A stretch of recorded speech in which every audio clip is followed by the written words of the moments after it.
evening from Washington. I'm still reporting on the economy. First of all, a correction.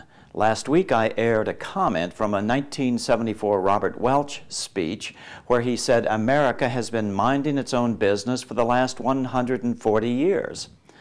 In the past week, numerous examples have been provided, but the most egregious of these was certainly the treatment we gave the American Indians or indigenous tribes.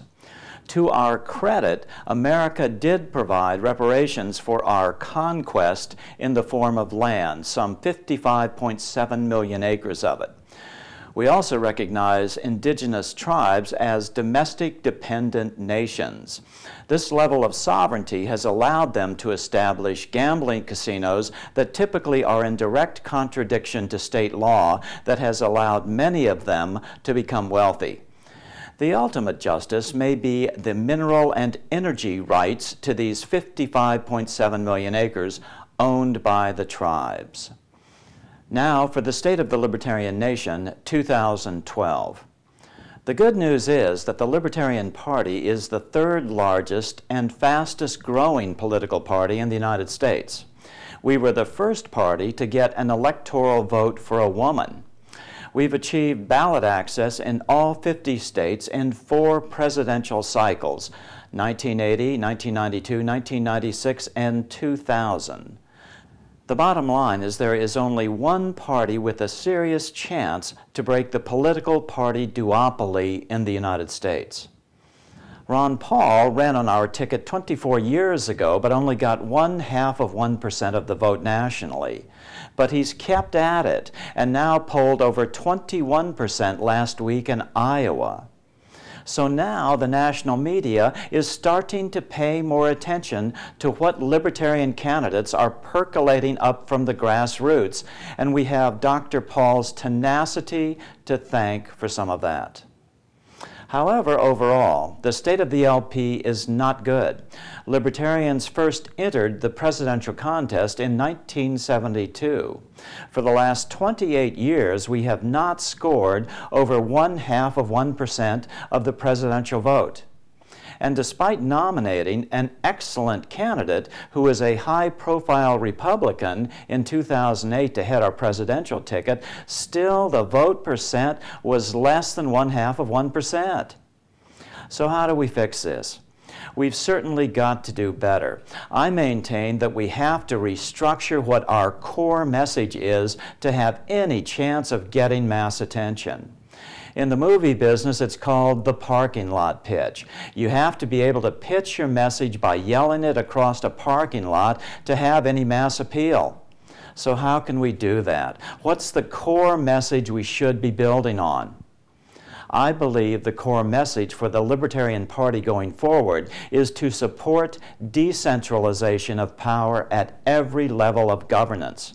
That means at the international level, opposing consolidation of power schemes like the European Union and the United Nations. That means always supporting national sovereignty, both for the United States and every other nation.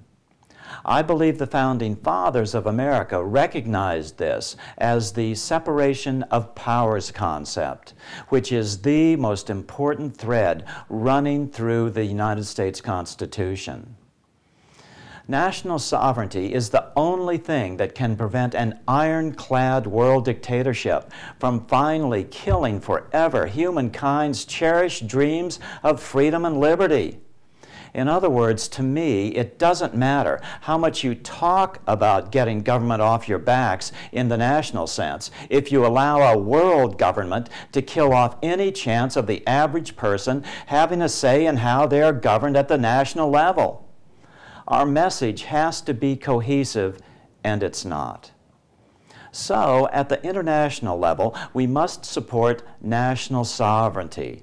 At the national level, we must support something I call the 10th Amendment Initiative, where the states are supported in clawing back power from the federal government.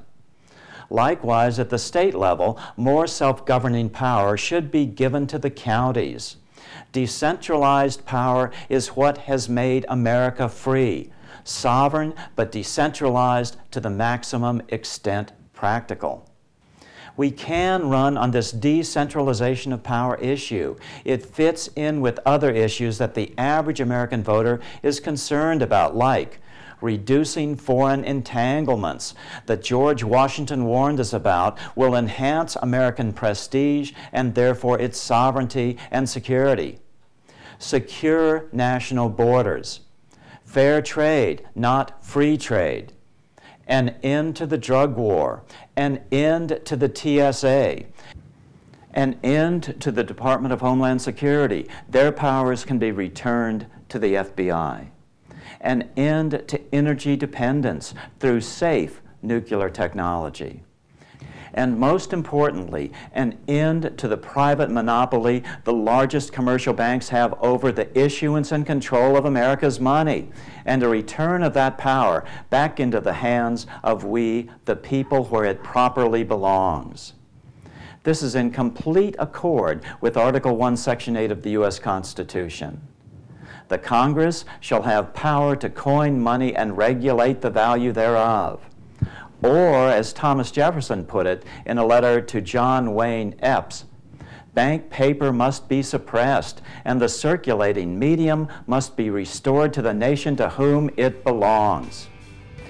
More on the state of the libertarian nation in the next edition. I'm still reporting from Washington. Good evening.